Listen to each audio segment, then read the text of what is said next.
I was under the impression bacon was bacon. I'm very wrong. Not all bacon is created equal.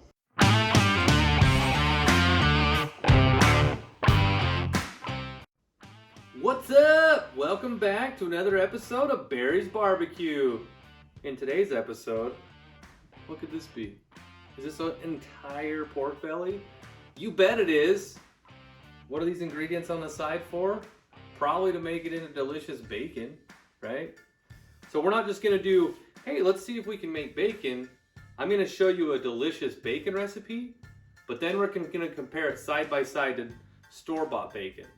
And not just, hey, I got this cheap Bar J or whatever that green pack or red package one is at the store. We're gonna find the nicest bacon that you can buy pre-bought at a grocery store and compare it against this bacon that we're gonna make.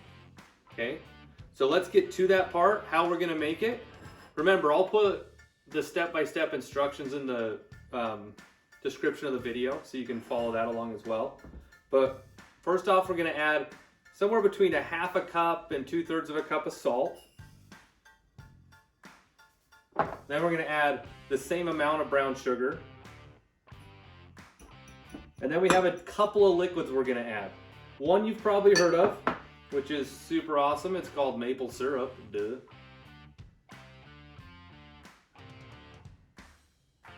Same amounts in it as well. Same amount of liquid and dry ingredients together. And then the last one that we're gonna add, it's called Ponzu Sauce. So if you like sushi, things like that, a lot of times if you get like a salmon roll or something with salmon in your sushi, they add this is the sauce that you dip in instead of just soy sauce. So those are the only 4 ingredients we need to use. Oh, excuse me. Those are the only 4 ingredients we need to make our brine for this pork belly that we're gonna turn into bacon. While I'm mixing this up here, let's talk about what we'll do. So you'll see I have my vacuum sealer out. We're gonna put this pork belly in there. We're gonna add the brine to it, and then we're gonna wait somewhere between 5 and 7 days with this sitting in the refrigerator in this brine before we do anything else to it. So I'm gonna get this stirred up. I'm gonna bring in a close-up so you can watch me put on the brine, put it in the bag. We'll see you in a minute. Okay. All you missed me doing was putting the pork belly into the vacuum seal bag. See, I got the vacuum sealer ready here. Now what I'm gonna do is I'm gonna pour a bunch of this over the top and a bunch of it under the bottom inside the bag. And then we'll vacuum seal it. And then I'll kind of walk through really how easy it is to make homemade bacon and why I personally think it's worth it. So let's do the pouring piece right now. I can avoid making a ginormous mess. I've definitely made some messes doing this, so just make sure you're a little careful. What I like to do is try to get the bowl actually inside a little bit, and then you'll see I tilt the meat up and then start pouring and let it run down some. You want to get about half of it on top. And now remember, if you're doing this with a vacuum sealer, it's going to help push all this around for you. But you see how I'm going to work it with my hands right now. I'm going to work it around, try to get as much of the meat covered as I can before I vacuum seal it. We want all these flavors to be able to penetrate deep into this meat, right? What we're actually doing with this brine is we're curing this meat. Looks pretty good. Give this bowl one more stir. Make sure we're getting a lot of our salt and everything out. And then the bottom of this pork, the pork belly, the skin's already been taken off, but it does have a layer of fat on there. So we're not as worried about getting as much of the brine down onto that side, since the fat layer is there. So I'm gonna do just a little bit more on top. Get it inside the bag, lift it up, pour a little bit there.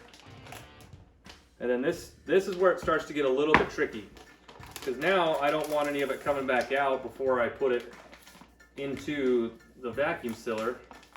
So I hold it like this, tilt the bag a little bit so we can pour it all down the back side. There we go, that's working nicely for us.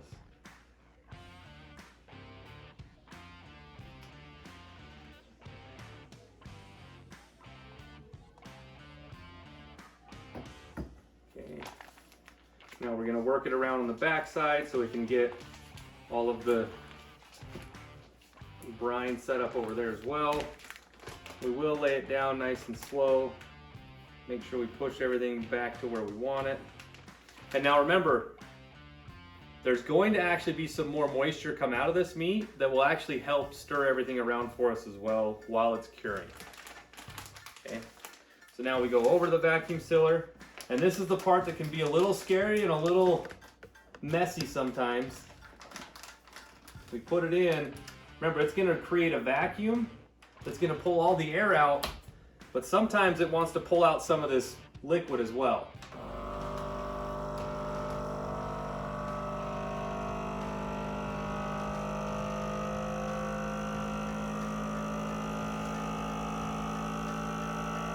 So first it sucks out all that liquid or all that air, and then it's going to seal it for us. And you won't ever get all the air out. We just want to get the majority of it out. One other alternative you can do to this, besides using a vacuum sealer, is you can kind of put it in a pan and put saran wrap around it after you've brined it. But I really like the vacuum seal. I feel like it really helps the meat. I feel like it helps the brine really penetrate deeper into the meat. Then the only other thing I'll do here, see, I've got a little bit of the liquid came out, so it's messing with my sealer a little bit. There we go. And then the other thing I'll do is I'll pull it back just a little bit, and then I don't need to pull vacuum again. A little bit more. I'll lock it one more time, and then I'll seal it so it has two seals in case for some reason this first one gives out. And you can see I did the same thing on this side of the meat as well. I always do two seals. It's just a paranoid thing. You don't have to do it if you don't want to. It's just what I like to do. Okay. Now, this piece of meat is ready to just sit in our fridge for the next 5 to 7 days. Once that's done, I'll show you what we're gonna do with it after we pull it out of the packaging and how we cook it. And then the best part, how we're gonna taste it. We'll see you in a few days.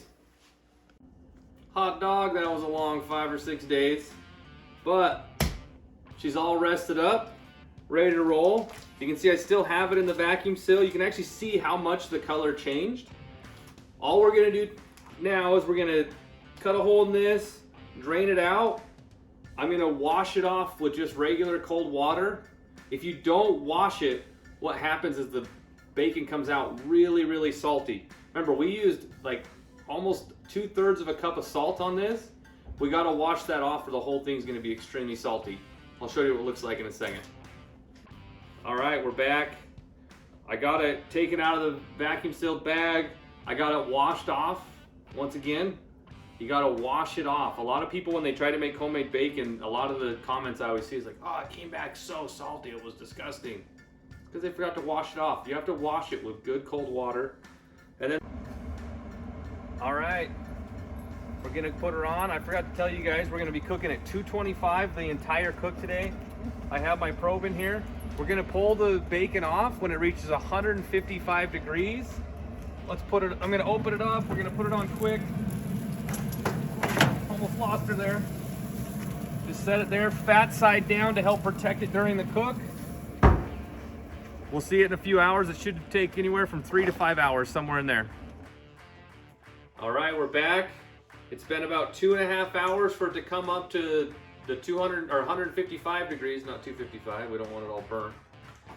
But we don't even get a test to see how good it is yet. What we need to do is put this in the fridge, let it cool all the way off, pull it out, then we'll slice it into our normal bacon pieces. Then we're gonna cook it up, have it battle some store-bought bacon and see which one comes out on top.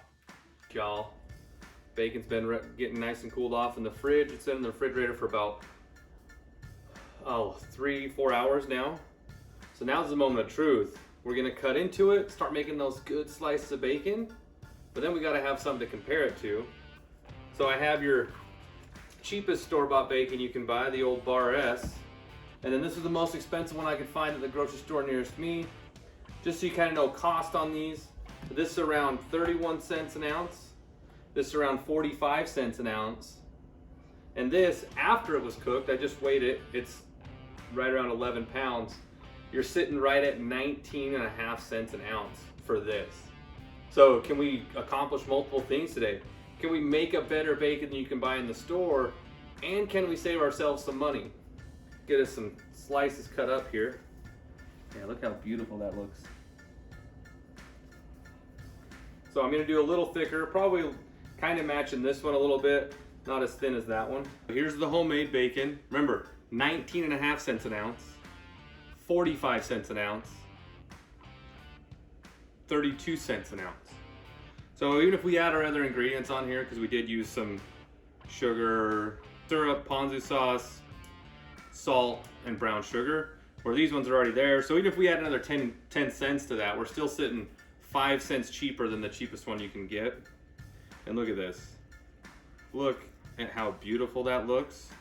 We're gonna taste test all three, and then we'll make a BLT out of the winner.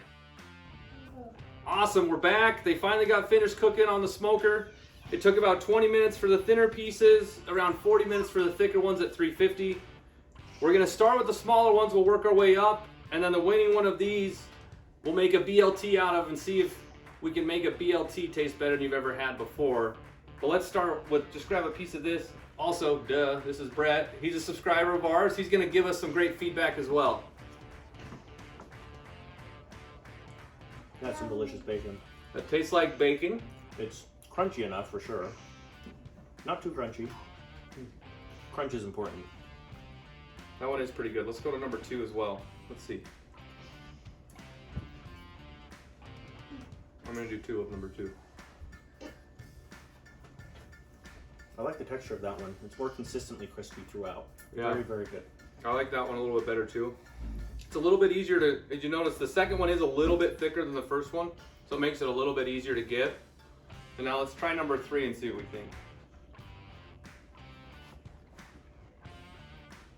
Wow.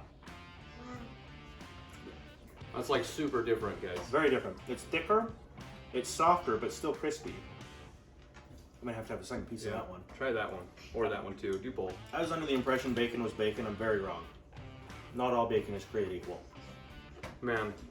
So, if you were to guess, which of these was store-bought and which of these was homemade?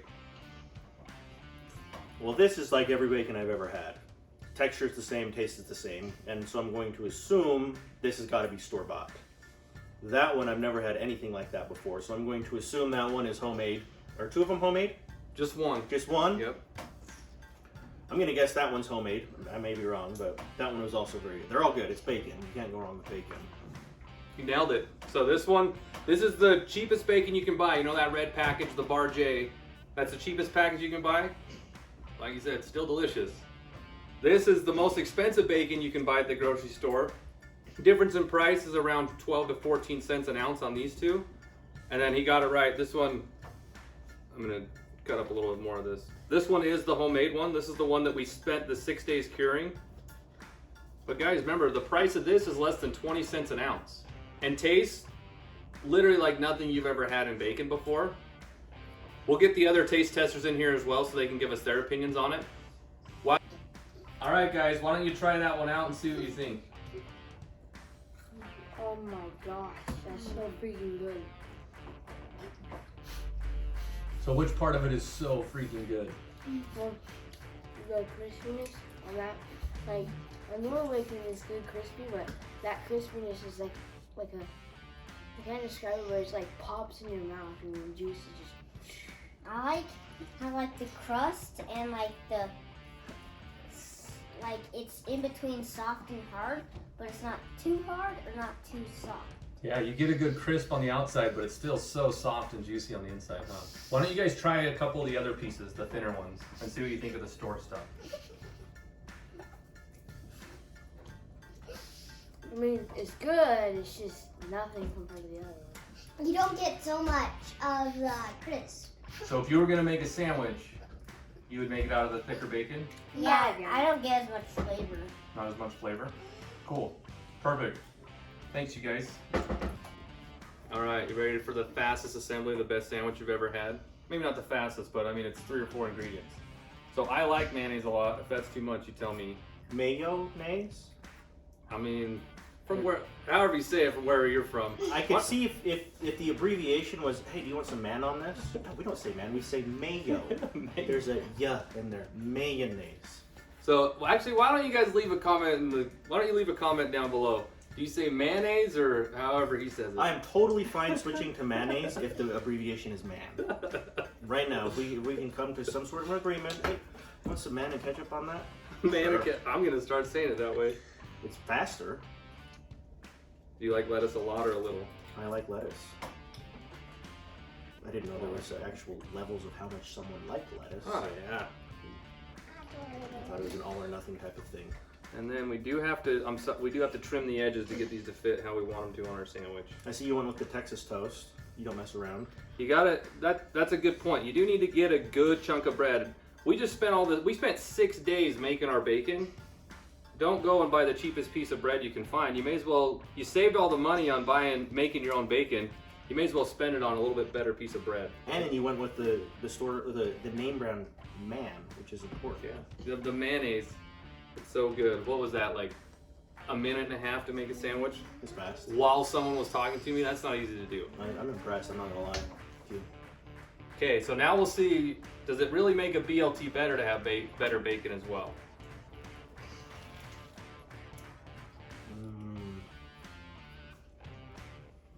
This is unbelievably delicious. Holy crap. I've had some good sandwiches in my life, but wow. It's got everything going for it. The bread's delicious. Oh my goodness. The bacon is to die for. If you guys haven't made homemade bacon because you think it's hard, follow this video and make it. This right here, this one sandwich is worth all the effort I put in. This is phenomenal. I don't think I would feed store-bought bacon to a dog after this. This is to die for. Awesome. Thanks guys for watching. Remember, like, subscribe. Really leave us the comments down below of what you thought of this bacon when you make it yourself. And if you use any other ingredients besides the 4 we used today, remember all it was maple syrup, ponzu sauce, salt, and brown sugar. That's all we did to cure this bacon. We'll see you guys next time. Boom, boom, boom, boom, Barry's BBQ.